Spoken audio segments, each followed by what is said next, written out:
Today's episode of Educators Without Borders is sponsored by Forefront Education, who creates solutions to collect and analyze results from classroom assessments. Visit them at forefront.education to learn more. Somewhere out there, in a classroom or staying up late at home, a teacher is planning that next great lesson that will inspire and change a child's life. Whether they're looking for new, innovative ways to engage and motivate students or connecting learning to real life in a hands-on way, it's always with the end in mind and the context of global citizenship and advancing our humanity. Join us on our search for leading voices in education across the globe as we convene to talk about the topics that matter and inspire all educators in the pursuit of that next great lesson. Welcome to Educators Without Borders, presented by School Rubric.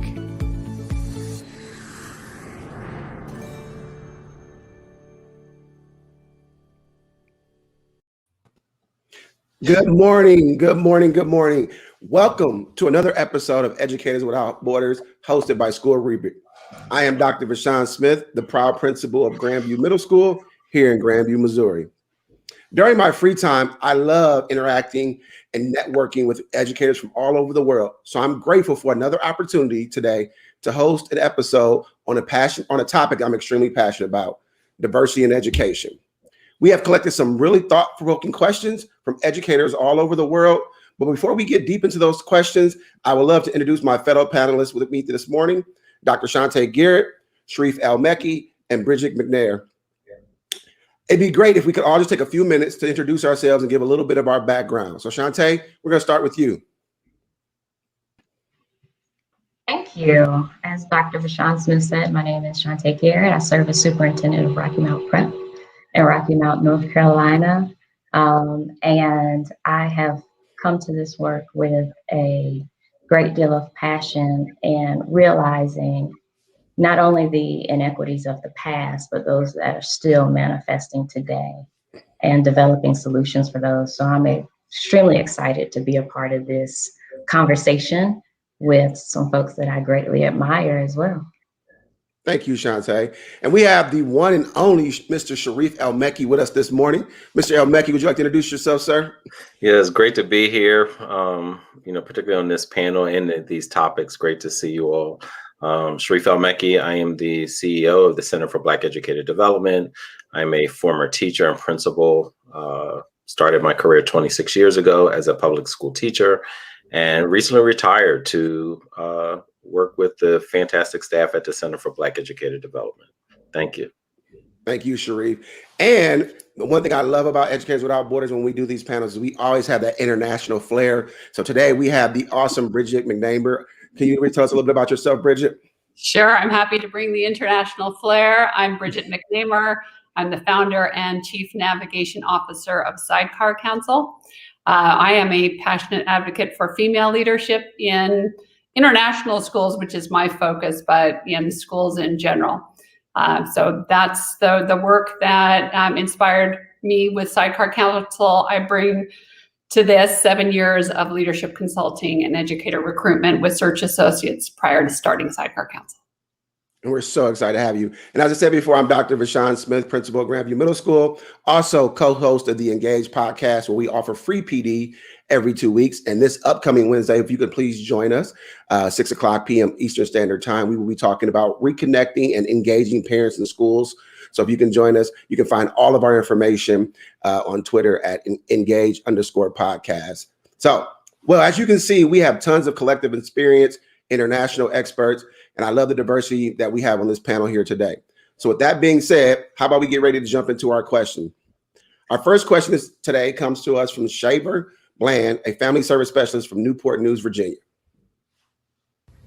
Your endeavors to cultivate education leaders are inspiring.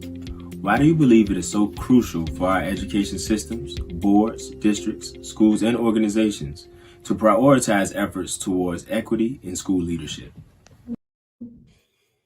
So making equity in school leadership a priority is where we're going to kick off this conversation. Bridget, we're going to give you first crack at this question. Thanks very much. And I first just want to say thank you to School Rubric for including me among these other champions for equity in school leadership. My focus is on women leaders in the international school context, so my comments will largely reflect this, though I see plenty of intersectionality with the efforts of my fellow panelists. So why is equity in leadership crucial? For so many reasons that I'm sure my fellow panelists will help me elucidate. I'm going to focus on two that have been brought into stark relief by recent and ongoing events. The first, attacks on the other in this past year, and secondly, COVID. So let's start with the first, attacks on the other, the murder of George Floyd, the harassment and killing of people of Asian descent, mostly female, the murder of Sarah Everard. These are all born out of damaging biases that can be counteracted in schools. And that starts at the top. Schools are first institutions for most children. This is not only where they pick up their ideas of their place, of their acceptance and opportunities in larger society. It's also where they learn what leadership looks like and acts like. Seeing is believing. So when children are exposed to a range of faces and voices in leadership roles, they get the message that leadership is open to all. It is not limited to a certain prototype. They implicitly absorb the message that they too can be leaders, no matter their gender, their skin color, their accent, or any other superficial differentiating factor. The second point is around COVID. COVID has underscored, highlighted, bolded the enormous cracks in the current school leadership paradigm, which is predicated on a hierarchical system with a white male leader at the helm who has no personal life or family caregiving responsibilities. Burnout is real because the role of school leader in its current iteration is untenable. It doesn't even work for white males when it's put to the stress test. So it's going to result in the exodus of leaders. From a practical perspective, we simply need greater volume of leaders, regardless of gender, race, or other superficial differentiating factors. We also need to rethink the leadership paradigm, whose fault lines have been exposed by COVID. That's where it's going to be especially helpful to have the attributes of women and people of color who bring different perspectives and live realities to the role of leader. Perspectives that are incredibly relevant to today's world and to what's coming in the future. And two great points I want to highlight that you put in, how we are to show what leadership looks and acts like is key, but then also how COVID has shined a spotlight, not just on many things in education, but specifically the leadership hierarchy that we do have and how it's not really relevant for the times we live in anymore. I'm going to next go to you, Chaunté, as a superintendent of a school district. How do you coach your board and your district level leadership to make sure that we're diversifying? Well, and it's definitely a priority in terms of the equity conversation is definitely a part of my conversation. I consider myself to be the driver and the keeper of the vision around equity, but there has to be a vision around equity.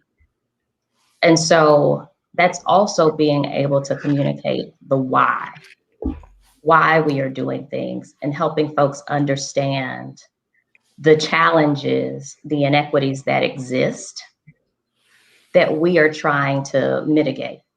So one of the things that I often tell folks and say it out loud is everything that happens in our world manifests in our schools. So in a space where we have housing discrimination that still exists in our world, we have housing issues when it comes to our students being placed in school and opportunities that exist there. The same way where we have gatekeeping around employment opportunities, that same gatekeeping happens when we're talking about certain groups of students accessing higher level opportunities within schools.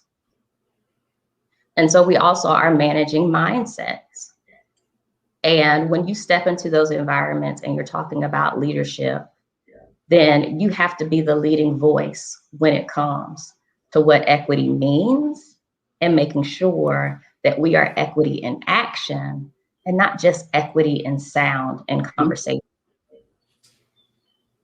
And, so when we're thinking about even from a school leadership perspective, and one of the points that Bridget made was from the representation perspective, we can see ourselves in those roles. We know that the world changes by the introduction of thoughts, perspectives, and experiences, and placing those on the table. So from an equity perspective, and when we're talking about equity and leadership, we have to make sure that those missing thoughts, perspectives, and experiences land on the table so that they don't get lost when we are trying to do the work and move our schools forward with this work. So a couple of things I want to kind of highlight, and they just put the comment up there. It's on the screen there. Equity in action is something that you said that is so powerful and could be paradigm shifting for a lot of people. There was an episode we did on the Engage podcast around equity, and the thing we want to talk about was theory versus practice. There's a lot of theory out there, but not people putting it in practice. And the other thing that I want to talk about, especially at the leadership level, when we're looking at diversifying and putting equity in place, is that equity looks different depending on the school community that you're dealing with. So what equity means in Grandview, Missouri might not mean the same thing in Rocky Mount, North Carolina, or in Philadelphia, PA. So that equity piece is important. That like you said, you need to define what equity looks like and what that means in the place that you are, and how do you bring that about as well. And then also, what are the parameters and the measurables that we're putting in place to make sure we're making progress toward those equitable solutions. And then also the last thing I'll say, and I'm gonna throw it to you, Mr. El-Mekki, to kind of put a bow on this question for us, is that excuse me, we have to make sure that equity is ingrained in everything we do. It can't be a standalone program. It can't be just, one hiring practice. Equity has to be not just happening in the leadership role. It needs to be happening when we're hiring teachers. It needs to be happening in our curriculum and instruction. It needs to be happening in our finance department. So it can't be just, we're going to have this PD around equity and that's going to solve the problem. It has to be a part of every system that we have within our school community. So, Mr. El-Mekki. Yeah, I think it's a great question. I think I would even just start off with reminding us all, including myself, that equity isn't the end goal. Equity is what we do till we get to educational justice. Educational justice is the end goal. Mm-hmm. But we have to recognize, we have to be able to connect the dots and see, like, a lot of these systems and all these institutions are embedded together, but they were created with bad intentions towards Black and brown people. Whether it was like, you can't join, or whether you can join, you're going to be in the basement, or now that you're here, you got your own place and we're going to underfund you from the very beginning. Like, all of those things were a part of it. So equity is to try to fix what was broken, right? Like, it's like addressing the roots of the tree, but we have to go deeper, because some people recognize, like, the roots of that tree, it's racist, it's biased against women and Black and brown people, but we're going to be content to prune the branches. Forget the roots. We're just going to delicately prune the branch here, prune the branch there, and say, like, we did this. We picked the low hanging fruit. We addressed the issues, but not going to the systemic issue of the day. And so, we have to recognize the racist history and legacy of it. We have to recognize that, in order to fix, the systems, we have to go deeper and deal with the root, right? You got a tree that's messing up your foundation. You can prune the branches all you want. Like, that foundation is still going to be, not at, optimal. It's going to be jacked up, right? And so we have to really look at that. So what are the mindsets? Then I would also say, is particularly around the leadership, I see too often around the country, and I would imagine that it's also an international thing, that there are people on the ground, teachers and educators, who are closest to the communities, who are more equitable in their thought, in their mindset, and their practices than systems leaders and those who are further away. Right. And so we have to make sure that those people who are further away, they actually have the consciousness, the critical consciousness, the learner readiness to be able to address and lead in an equitable fashion. I think a whole lot of folks are leading from behind. And that's, the more responsibility you have, the more influence children that are under you, you should be even, more culturally responsive and learner ready. And I don't think that that's how the system in many cases is set up. So as you can see, people, this is just question one, and we already have some golden nuggets. We talked about equity in action. We talked about making sure we're modeling what leadership should look like. And then, you know, Sharif came through and just dropped the bomb. The equity is just the beginning for us because we're looking for educational justice. And like I said, this is just question one. But before we go any further, I just want to give a quick reminder for everyone to hit the like, follow, and subscribe button so that you can stay up to date with all the latest content from School Rubric, the leading voice in education around the world. Let's move to our next question, which comes to us from Val Hernandez, an ELL teacher in the department chair at Rochelle Township High School in Illinois. Hi, my name is Valerie Pena Hernandez. I am a ELL and TVE teacher along with the chair of the department at Rochelle Township High School. Each of you carries diverse roles with respect to supporting current and aspiring education leaders of diverse backgrounds. What do you see as some of the greatest barriers to making real change and increased representation by all genders, race, ethnicities, and school leadership roles? So, aspiring educators and leaders. So, Sharif, you run the Center for Black Educator Development. So, I'm going to let you start out with this question.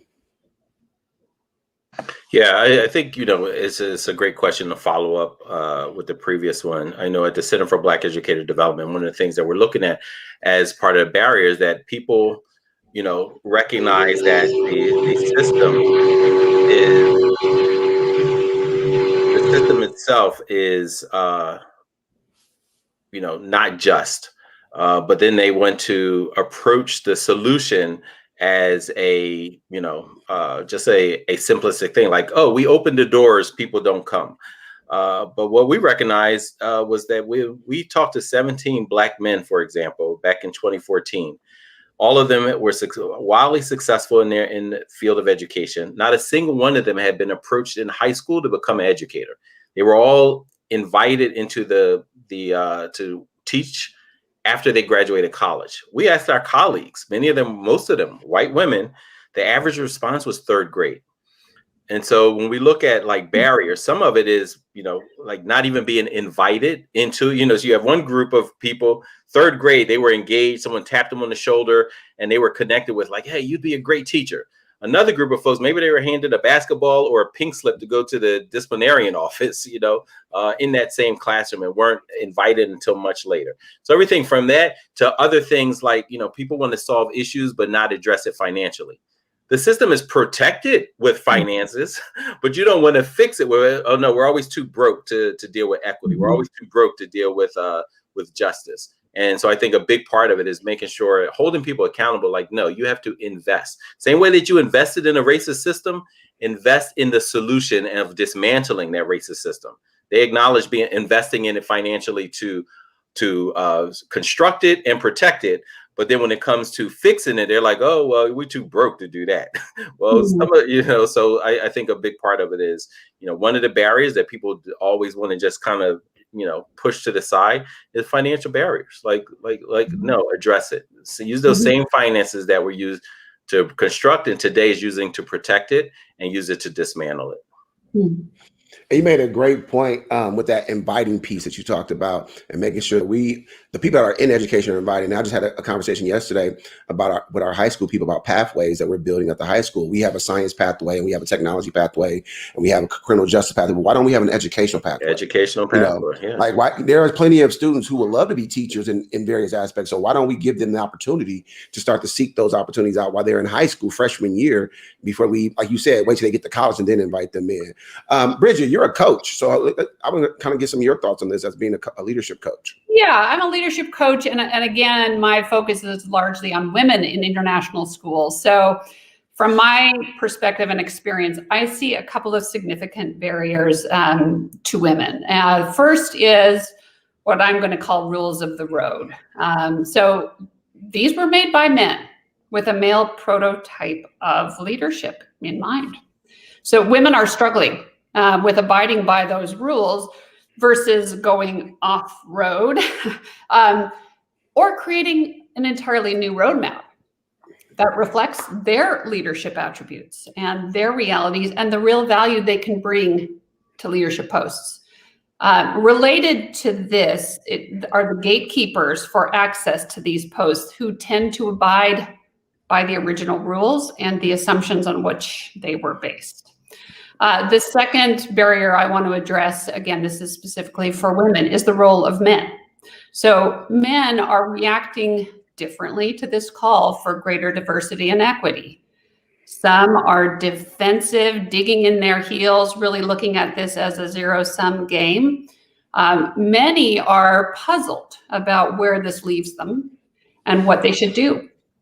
And some are jumping right in, awkwardly, if necessary, to say, hey, I want to be a part of the solution. So the reality is, yes, we need male leadership too. We need it in different doses, sometimes channeled in different ways, intermixed with other forms of leadership. So as a school leadership community, we need help we need to help men, and particularly white men, help the rest of us. Bro.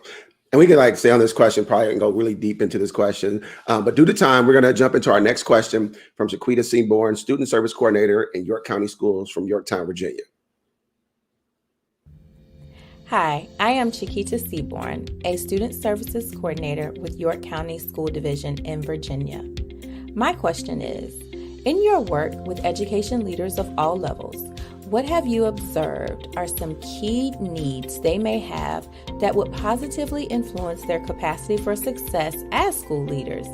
And further, what entities can support those needs being met?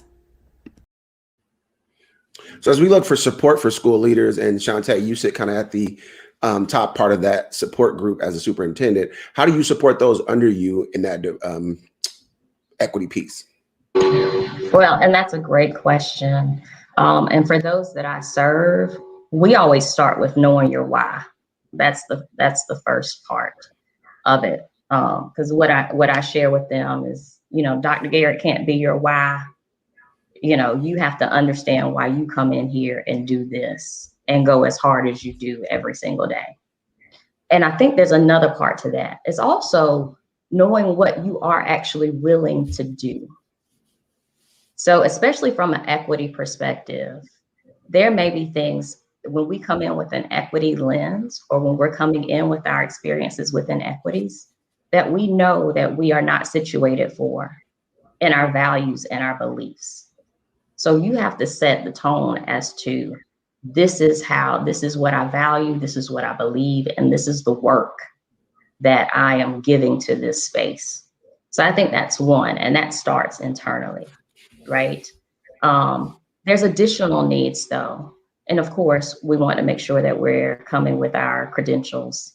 And we know that based in the society we live, for Black and Brown people and for women, that often means that you have to have more credentials than your counterparts to access the same levels of positions. And I think it's also being able to communicate your story, right?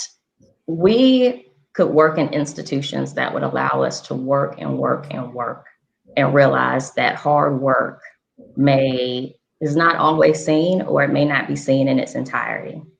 And so that's where, as leaders, we have to become comfortable communicating the giftedness that we're bringing to the table and the ways that we are making a difference. One, you need to own that for yourself, but two, it needs to become a part of your community's story as well, because that's what you are giving. And then what do they need? They need opportunity, right? When we invite leaders into the community, it can't be in a bubble. Right? There needs to be opportunity to lead, to influence. And that's just not opportunity given, that's opportunity to create as well. And that's because ultimately we're inviting leaders that are helping our institutions to grow and not just stay stagnant.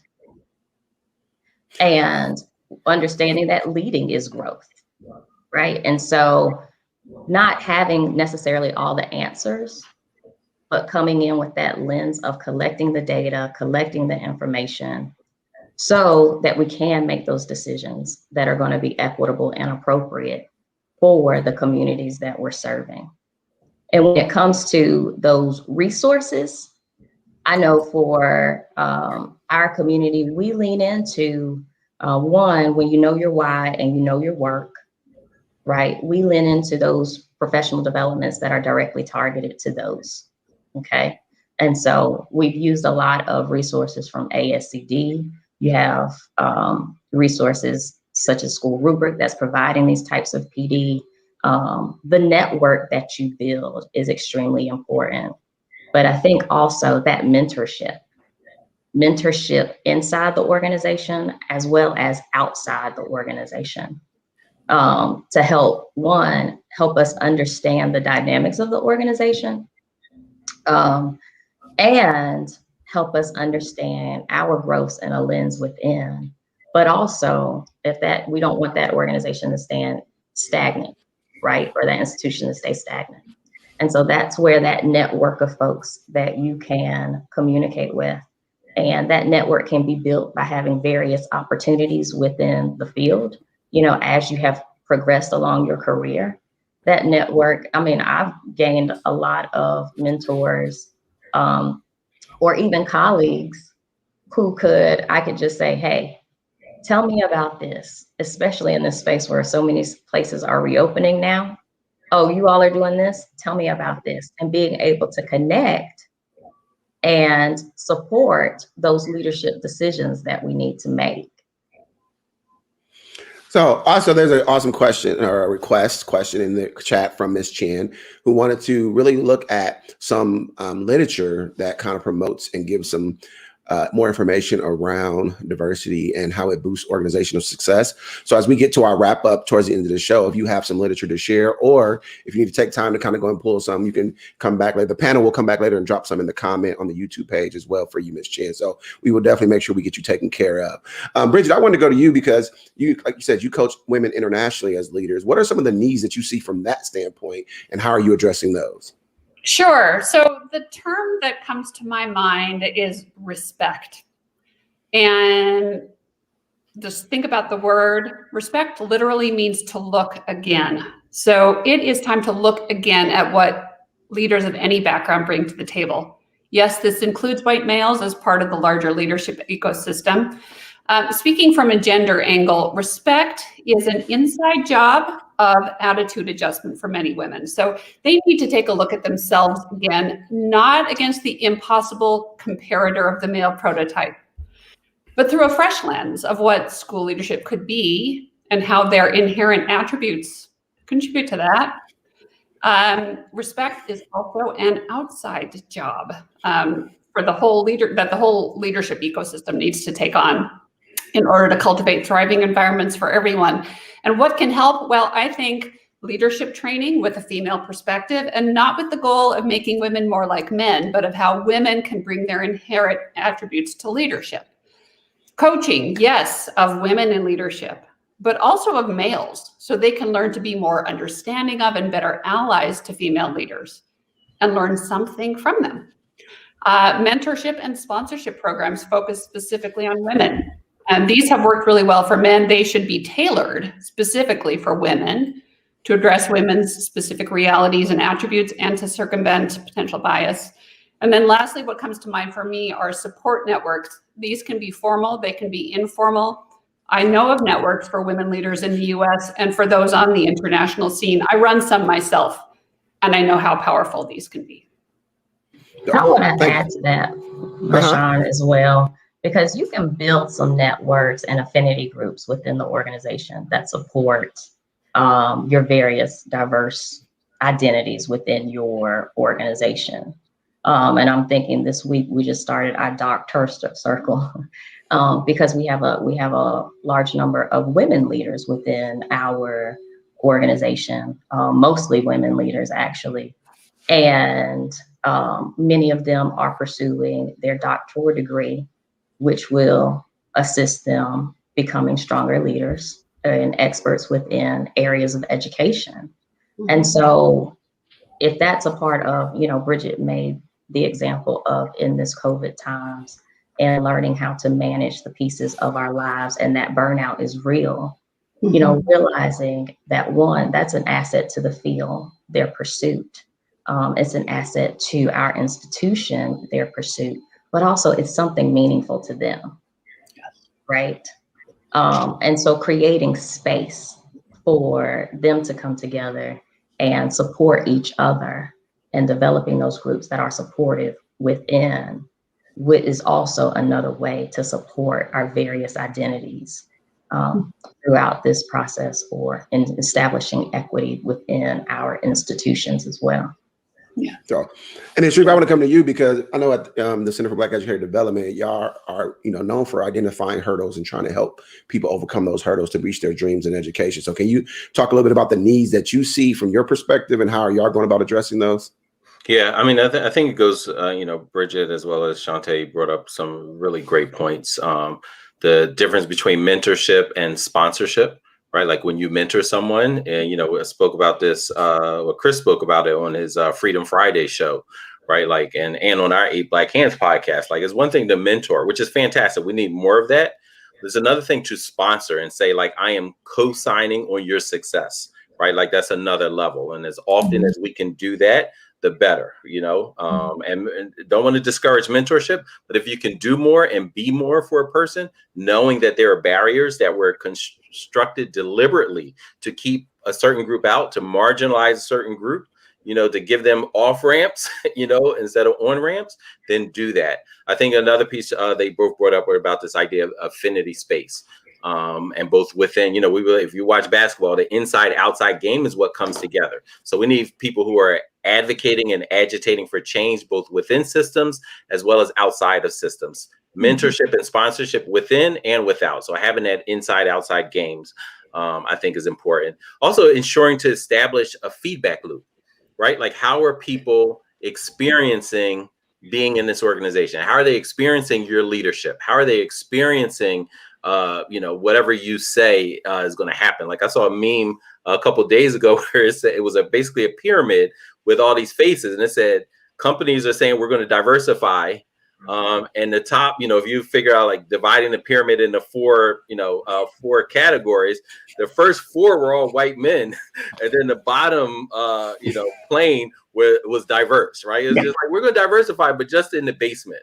The rest of this tower is going to be all us, like as it's traditionally been all us. And so I think that's another piece. Like, what does it really mean? And having a feedback loop for accountability, right? Because, what are your goals? What are the action steps? Who are the groups that are informing you about, how they're experiencing it, and how are you implementing the feedback, right? Like, all of that comes together. So, part of the thing with the Center for Black Educator Development, all of this centers around mindset, skill, and will, no matter what level you're approaching education. And so we believe that mindset is it is the crux of everything. And so whether it's, I'm a person of color, or I'm a woman, I have to navigate, like, what's your belief in changing the system? Like, what is your belief about it? Who's your group? Who's your tribe? Who are you working with? Don't think you can do it alone, right? Like, because that's also a mindset issue. And then you will be defeated usually if you're going about it alone. There are groups. I mean, the one thing oppressor wants you to do is think you're by yourself. So don't fall for that trap. You're not by yourself. You're never by yourself. You're never alone, and you're not the only one experiencing that type of oppression. So band together and help make the changes. So we do professional learning experiences for a lot of folks, but particularly some of them are affinity groups, right? So we have a Black Principal Network that we work with, that we're supporting specifically Black principals. Then we work in other places. They're mostly white folks, and we're like, hey, here's how you need to step back. Here's how people are experiencing, based off the surveys that we've gotten, from your team. Here's how they're experiencing your leadership, and your, I can't even call them microaggressions anymore, your macroaggressions, even as a colleague, right? So all these things create this ecosystem that has to be addressed. And is it toxic, or is it beneficial for all, not just for a select group that it was originally created to benefit? And like I said, this question has so much that we could quickly unpack. But Chaunté, we started this question off with you, so I'm going to give you a chance to kind of put a bow on it before we jump into our next question. Oh, well, I was going to add, as I was listening to both Sharif and Bridget as well, and just kind of making it live, right? So when we step into these roles, there's some things that we blatantly see that are there. And so from an equity leadership perspective, you go ahead and deal with what's blatant and take those off the table and be very candid about, whether it's salary discrimination, whether it's opportunity discrimination or those types of things, and you walk into those lenses. But to Sharif's point, when you start getting that feedback, and one of the things that I share with our leaders, the feedback is what comes to your face, and the feedback is what you're experiencing as well, right? When you start getting that feedback, then that's your next lens in terms of what do we need to address. So in our community, we've gone from about 20-something% African-American teachers to now 60-something% African-American teachers across our whole campus. I can tell you one of those things, some of the things that were done was making sure, one, that we diversified our school level leadership. And that school level leadership, being reflective of our larger population, was able to recruit more African-American team members. And also in that recruitment effort, when they realized they were safe, because a lot of places haven't been safe for Black educators, then they were able to recruit more folks and more Black educators to become a part of our organization. And even beyond that safety is the support.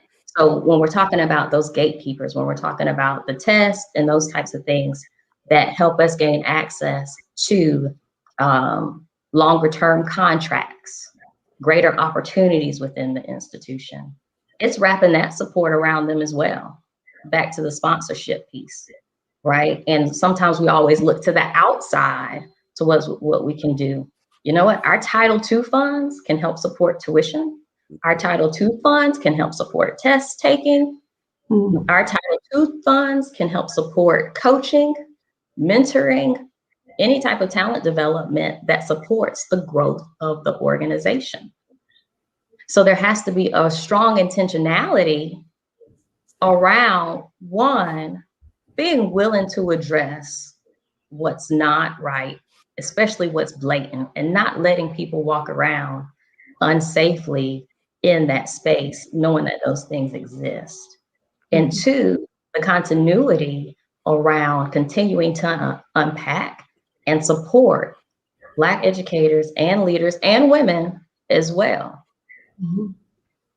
So thank you, Chaunté. That was great information. Like two things that I kept coming back to, I kept hearing from all three of you. One is mentorship and sponsorship. And also, I want to add to that coaching as part of that process as well. And also, like I said, the Engage podcast, we do free PD every 2 weeks. If you go back, find wherever you get your podcast from, episode 7 of the Engage podcast, we take a deep dive into mentorship, sponsorship, and coaching. And then we talked about affinity spaces a lot in this question.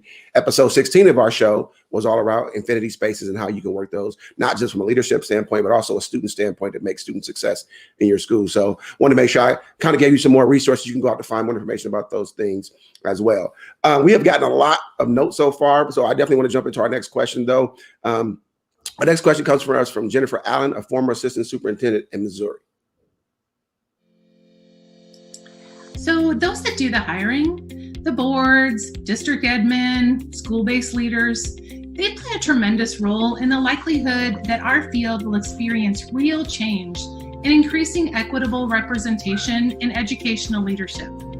So what guidance might you offer for these groups to engage in practices that will support them in leading or sustaining this change? So great question. And Bridget, I'm going to come to you first. But before you start, I don't know if you want to send a shout out to Auntie Toya, who's in the comments. So, but Bridget, what advice would you give some Mama Toya.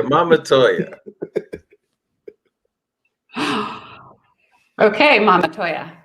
Okay, so what advice would I have? And I just have to make this kind of generic. So first of all, I'd say educate yourselves on the imperative for and the benefits of equity in leadership. There are resources out there. There are consultants who can help you with this. Importantly, you need to actively engage women and people of color in helping you understand this. Secondly, commit to change publicly and be specific about what change you're pursuing.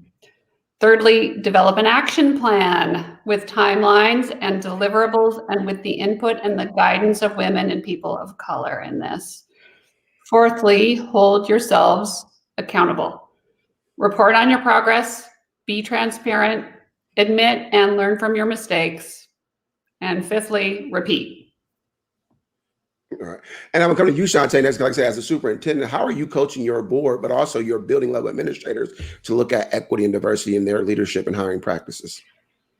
Well, again, it's ingrained in what we do. As a matter of fact, we revisited at the beginning of this year our core values.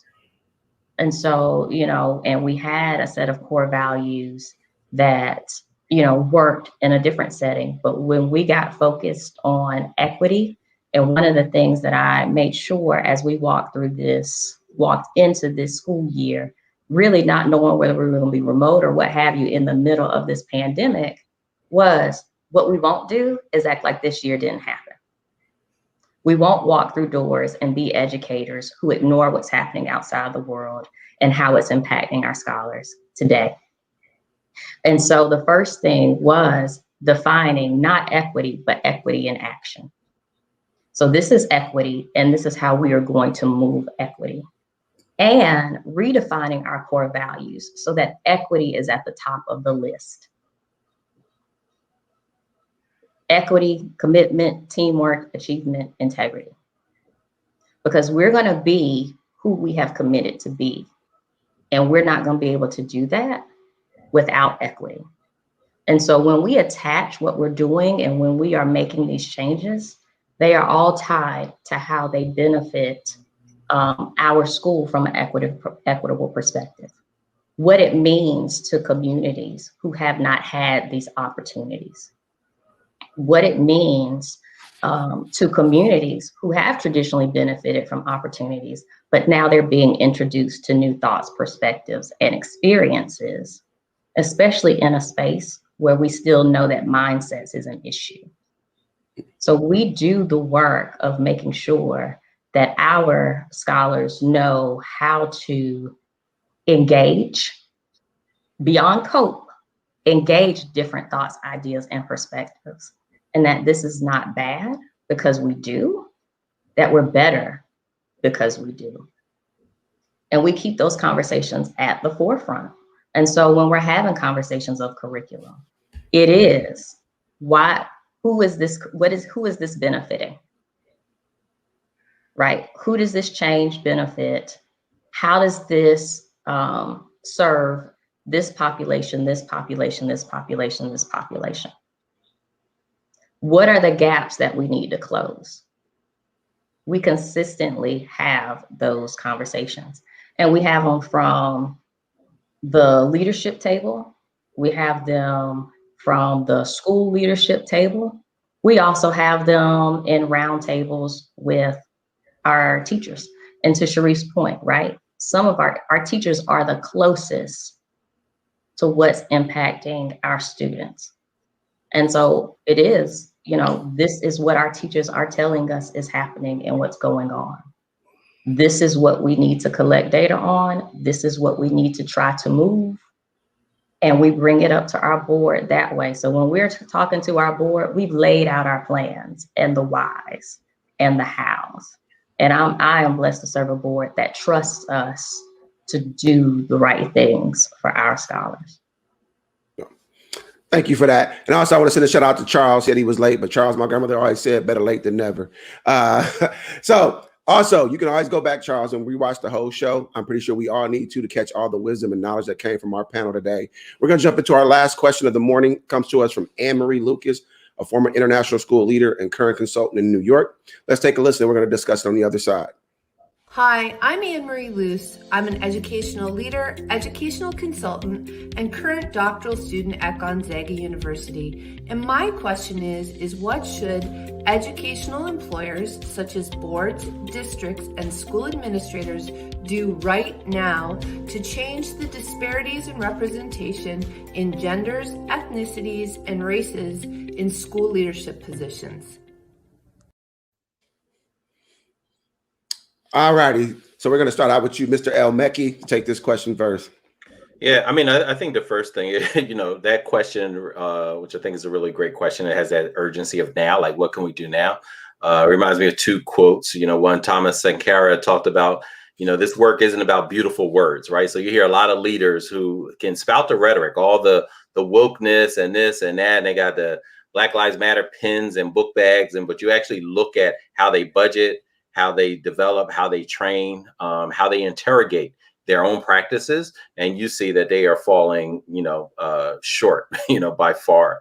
And the other thing, Gil Scott Heron said, the first revolution, all these people who want to say that they're activists or they're woke or they're about change and equity, the first revolution is to change how you think, right? And have some public thinking, right? Like share your thoughts as far as, and this was mentioned in the last question by both Bridget and Chaunté, like, how are you, assessing what's happening? Have you set goals? If someone says they're serious about any kind of change and they haven't set any goals, nobody knows what the goals are. No one knows who in the team is responsible. And if that's fine, I see all these, I've met more chief equity officers in the past year than I did my entire 26-year career in schools.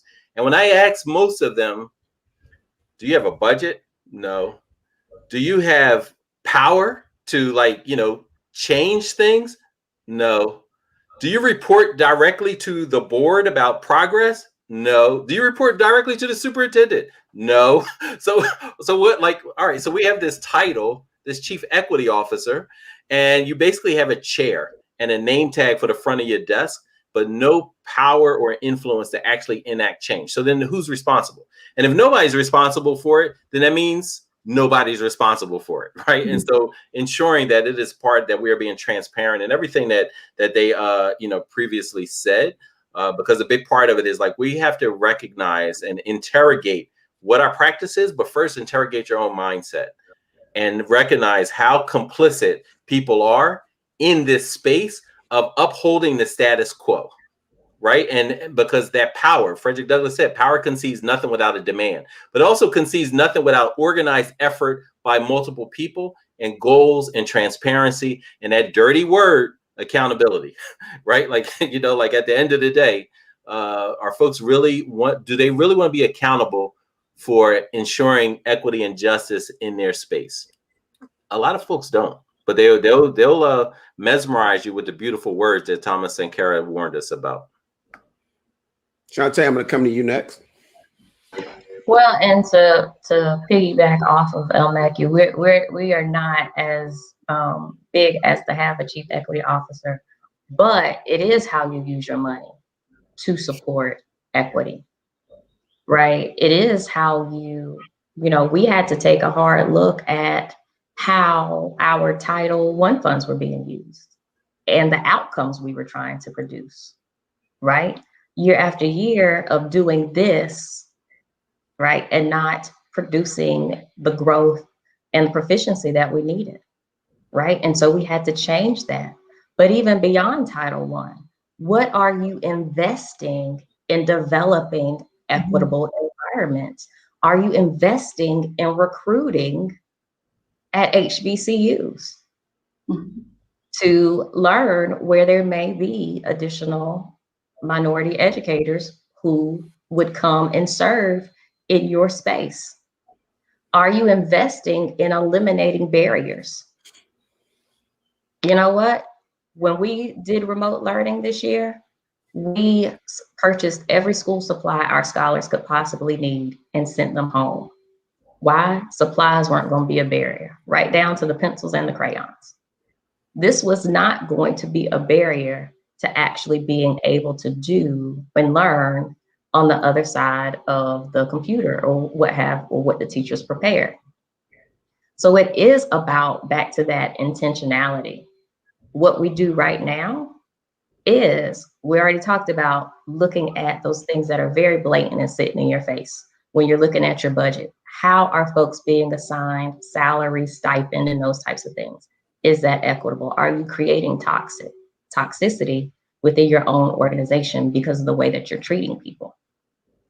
Or the ways that you haven't changed the way people have been treated within that organization, even if you're coming in new? How are you supporting the barriers that you see?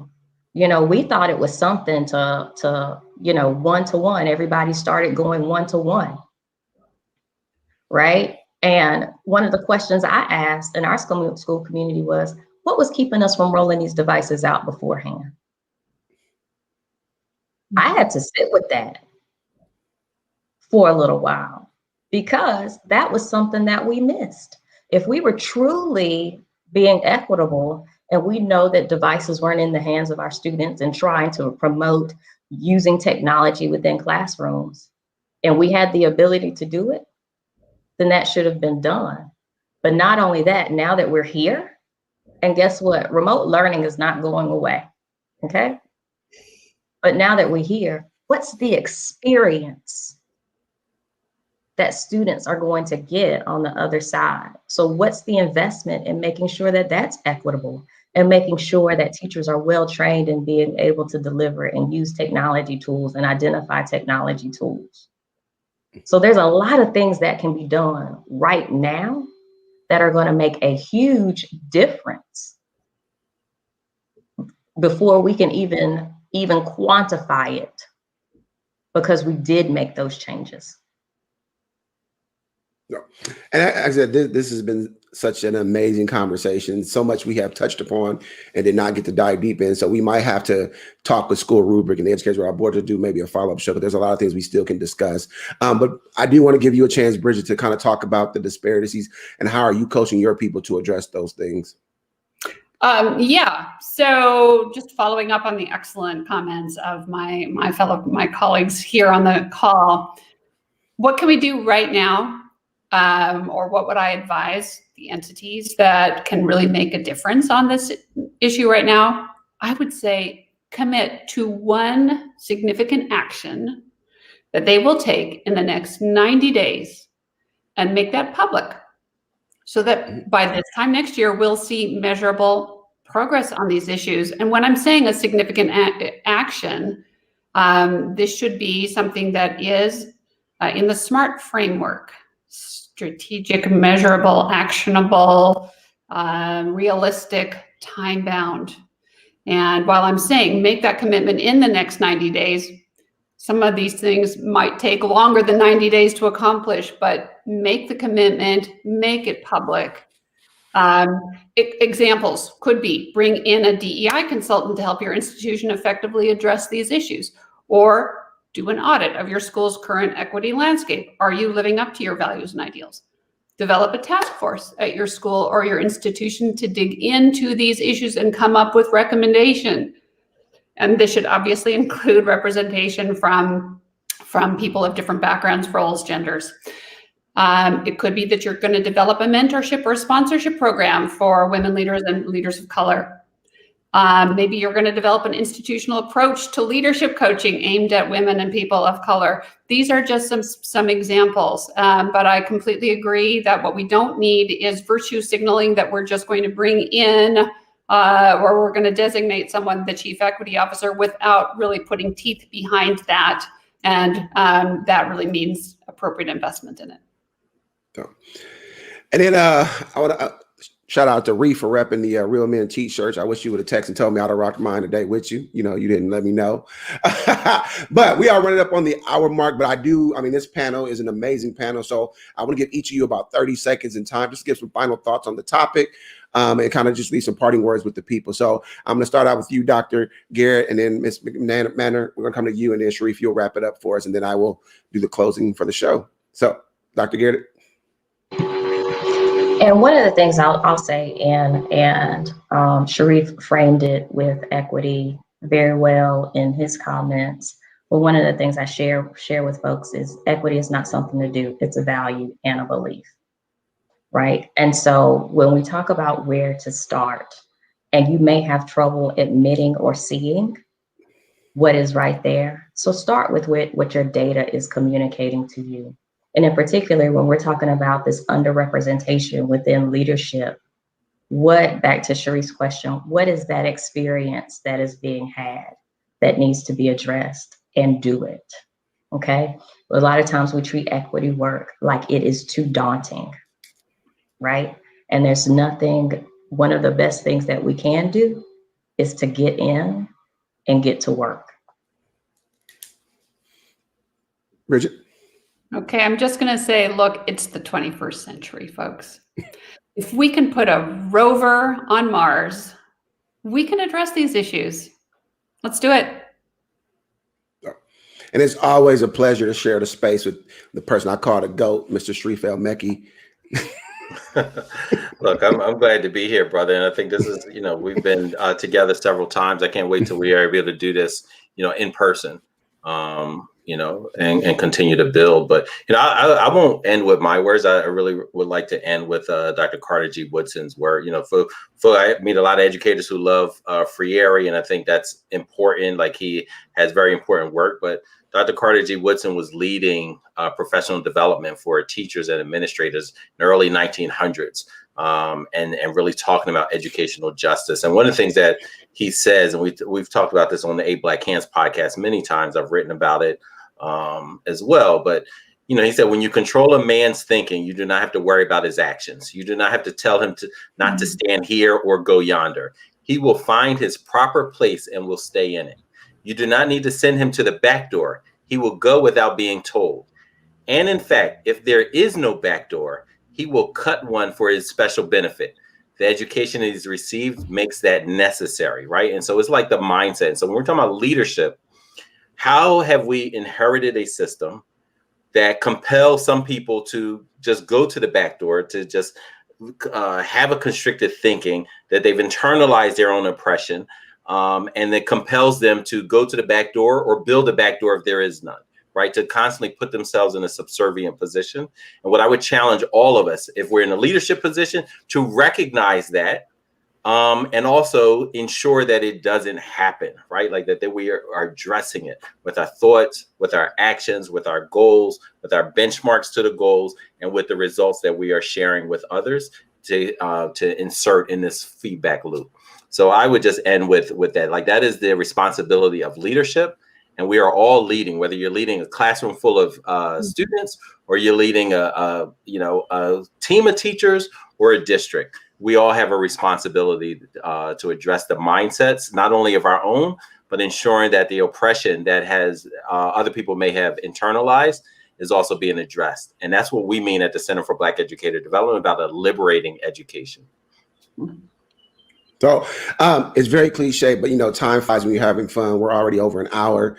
It's been an amazing time. I also want to, Sharif talked about, if you have not tuned in or got up to date with what's going on with the 8 Black Hands podcast, please go check them out on Facebook and Twitter. Also anywhere you get your podcast from, to hear a lot of great content from them as well. My final words will be, first, take it from Dr. Garrett, because it's one of the things I lead by all the time with my staff and anybody I talk to. First, you got to know your why. No matter what the work you're doing, equity, instruction, whatever, you have to know your why and why you're doing it. And then I want to go with what William Connor said in the comments. This has to be a systematic approach. It can't be piecemeal. It can't be something that you do off on the side. It has to be ingrained in everything that we do throughout the school system. So that is all the time we have for today's episode of Educators Without Borders, a show where we convene leading voices in education to talk about topics that matter. I want to thank my colleagues, the GOAT, Sharif El-Mekki, Dr. Garrett, Bridget McNamer. It has been my pleasure to share the space and knowledge and wisdom with you today. And I want to thank everyone who submitted thoughtful questions to help guide our discussion. Remember to hit the like, follow, and subscribe button to stay up to date with the latest, greatest content from School Rubric. And may you all have a wonderful, wonderful Saturday afternoon. Thank you again, and we'll see you soon. Thank you for watching School Rubric's Educators Without Borders. Be sure to subscribe to our YouTube channel, where we highlight voices and perspectives of educational leaders across the globe. To stay in the know with our latest upcoming panels, interviews, tutorials, and more, make sure that you follow us on social media or visit us at schoolrubric.com. Thank you.